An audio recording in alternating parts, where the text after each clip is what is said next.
अगर आप भी जन्म और मृत्यु के सच को जाना चाहते हैं, तो हमारे इस वास्तु सागर चैनल को जरूर सब्सक्राइब करें। दोस्तों, हिंदू धर्म में जन्म से लेकर मृत्यु तक 16 संस्कार होते हैं और इनमें से सबसे अंतिम संस्कार है दाह संस्कार, जो व्यक्ति के मरने के बाद उसके परिजनों द्वारा किया जाता है।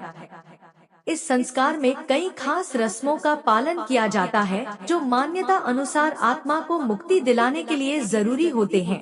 ये नियम बड़े विचित्र है, अधिकतर लोगों को इसकी सही जानकारी नहीं होती और अगर होती भी है तो आधी अधूरी। गरुड़ पुराण में बताए गए यह नियम केवल मान्यताएं नहीं है, बल्कि इनका आधा आध्यात्मिक और वैज्ञानिक दोनों ही है। आजकल लोग इन रीति रिवाजों के पीछे छुपे कारण को नहीं जानना चाहते और जो जानना चाहते हैं उन्हें सही जानकारी उपलब्ध नहीं हो पाती। इसलिए इस वीडियो में हम आपको अंतिम संस्कार से जुड़े कुछ अजीबोगरीब नियम और मान्यताओं के बारे में बताएंगे और साथ ही साथ उनका आध्यात्मिक और वैज्ञानिक कारण भी स्पष्ट करेंगे। इस वीडियो में आप जानेंगे कि मृत व्यक्ति को शमशान ले जाते समय उसकी अर्थी के आगे एक व्यक्ति मटके में क्या लेकर चलता है, जिसका संबंध मृत व्यक्ति की शादी के भेड़ों से कैसे होता है। इसके बाद आप जानेंगे कि मुखाग्नि देने से पहले पानी से भरे मटके को गिरा कटोरा क्यों जाता है तथा शव को जलाते समय उसके सर पर डंडा क्यों मारा जाता है।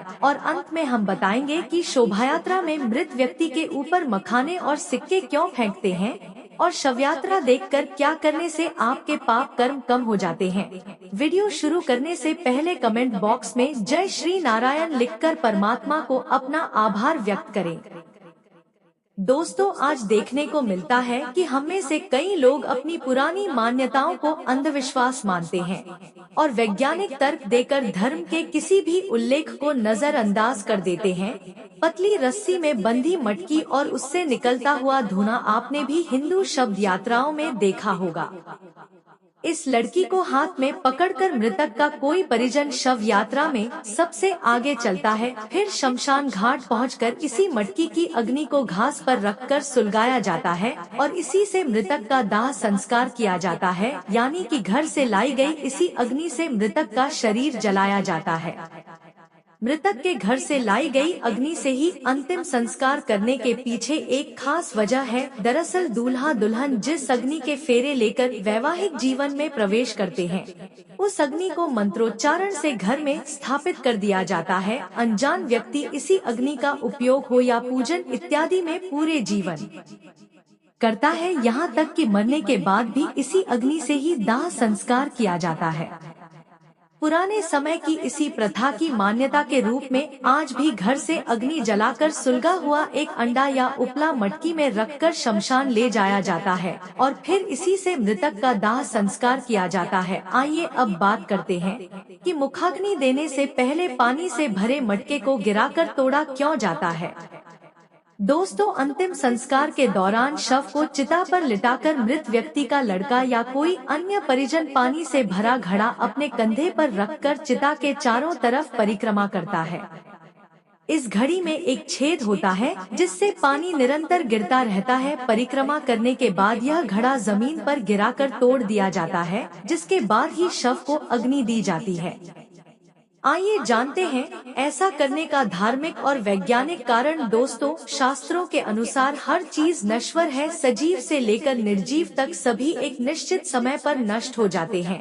हिंदू धर्म के अनुसार जीवन एक छेद वाले घड़े की तरह है, जिसमें आयु रूपी पानी हर पल टपकता रहता है और ऐसे ही बूंद बूंद करके मटके से गिरते गिरते पानी कुछ ही समय में खत्म हो जाता है। ठीक वैसे ही जैसे किसी जीव की आयु एक निश्चित समय पर समाप्त हो जाती है, जब आयु खत्म हो जाती है तो निष्प्राण शरीर जमीन पर गिरकर नष्ट हो जाता है। इसी के प्रतीक स्वरूप घड़े को जमीन पर गिराकर तोड़ दिया जाता है। इस प्रथा से समाज को विरक्ति का संदेश मिलता है और मृत आत्मा का अपने संबंधियों से मुंह टूटता है। दोस्तों, अगर आपको ऐसा लगता है कि इसके पीछे सिर्फ अंधविश्वास है, तो आपको बता दें कि ऐसा बिल्कुल भी नहीं है। दरअसल इसके पीछे एक ठोस वैज्ञानिक कारण है।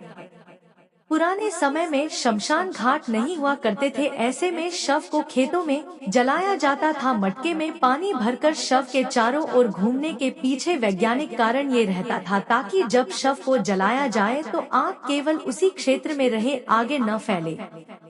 इसी वजह से परिक्रमा के दौरान पानी गिराकर वहां की जमीन को गीला किया जाता था। दोस्तों, अंतिम संस्कार से जुड़ा एक नियम और भी विचित्र है, जिसके अंतर्गत जब मृत व्यक्ति का शव चिता पर जल रहा होता है तो उसके सर पर जोर से डंडा मारा जाता है। इस क्रिया को कपाल क्रिया कहा जाता है। कपाल क्रिया जितनी त्रा है उतना ही महत्वपूर्ण भी है। आइए हम बताते हैं इसका आध्यात्मिक और वैज्ञानिक कारण। गरुड़ पुराण के अनुसार शव को जलाते समय यदि उसका कोई अंग शेष रह जाए तो इसको अशुभ माना जाता है। शास्त्रों के अनुसार दाह संस्कार की क्रिया से मृत व्यक्ति का अगला जीवन प्रभावित हो सकता है, इसलिए घी और कपूर के प्रयोग से शव को पूरी तरह जलाया जाता है। कई बार पूरा शरीर जल जाने पर भी सर नहीं चल पाता, इसलिए डंडे से प्रहार करके उसे फोड़ दिया जाता है, जिससे वह पूरी तरह जल जाए। डंडे से प्रहार खोपड़ी के बीचों बीच किया जाता है, जहां पर ब्रह्म है, चंद्र होता है। धार्मिक मान्यताओं के अनुसार जिस व्यक्ति का ब्रह्मरंध्र भेज दिया जाता है तो उसे स्वर्ग मिलता है। कभी कभी यह भी संभव है कि अंतिम संस्कार के समय यदि खोपड़ी पूरी तरह ना जले तो तांत्रिक इसे अपने साथ ले जाकर तंत्र क्रियाओं में इसका उपयोग करते हैं। ऐसे में मृत व्यक्ति की आत्मा को बहुत कष्ट पहुंचता है और मृतक के परिवार पर भी संकट आता है। दोस्तों, अब आपको बताते हैं कि सर पर डंडा मारने के बारे में विज्ञान क्या कहता है। विज्ञान के अनुसार खोपड़ी की हड्डी इतनी मजबूत होती है कि उसे आग में पूरी तरह जलकर राख होने में बहुत समय लगता है। ऐसे में उसके अधजला रह जाने की काफी संभावना होती है। कभी कभी कोई जंगली जानवर उस बचे हुए हिस्से को अपने साथ ले जाता है, वे इसे कहीं भी भेज देते हैं, जिससे पर्यावरण प्रदूषित होता है। इसी कारण से शव को पूरी तरह जलाने के लिए स्तर पर डंडा मारकर फोड़ दिया जाता है। आइए अब जानते हैं शवयात्रा में मखाने और सिक्के क्यों फेंके जाते।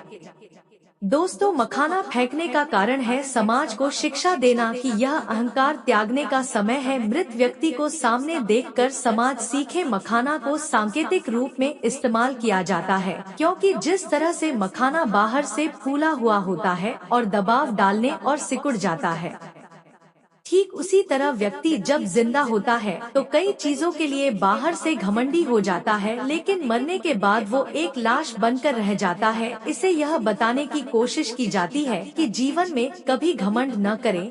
सिक्का फेंक कर यह संदेश दिया जाता है कि जो इंसान जिंदगी भर उसके पीछे भागता रहा है वह मरने के बाद अपने आसपास सैकड़ों सिक्के होते हुए भी उसे उठा नहीं सकता। हिंदू शास्त्रों के अनुसार मृत्यु के बाद व्यक्ति की आत्मा परमात्मा में लीन हो जाती है, इसलिए शवयात्रा देखना शुभ माना जाता है। शास्त्रों के अनुसार किसी की अंतिम विदाई देखने से व्यक्ति को पुण्य की प्राप्ति होती है। ऐसा माना जाता है कि शवयात्रा देखना सुखद एवं मंगलमय भविष्य का सूचक है। मान्यता यह भी है कि यदि काम पर जाते समय शव यात्रा दिख जाए तो अधूरे काम पूरे होने की संभावनाएं बनने लगती है, दुखों का नाश और सुखी जीवन का आगाज होता है। जो आत्मा शरीर से तुरंत निकली होती है वह अपने आर्थिक के साथ चल रही होती है और जो उसे प्रणाम करता है उसे आशीर्वाद देती है, जिससे व्यक्ति के पुण्य बढ़ते हैं। शवयात्रा के महत्व को गरुड़ पुराण में इस तरह लिखा गया है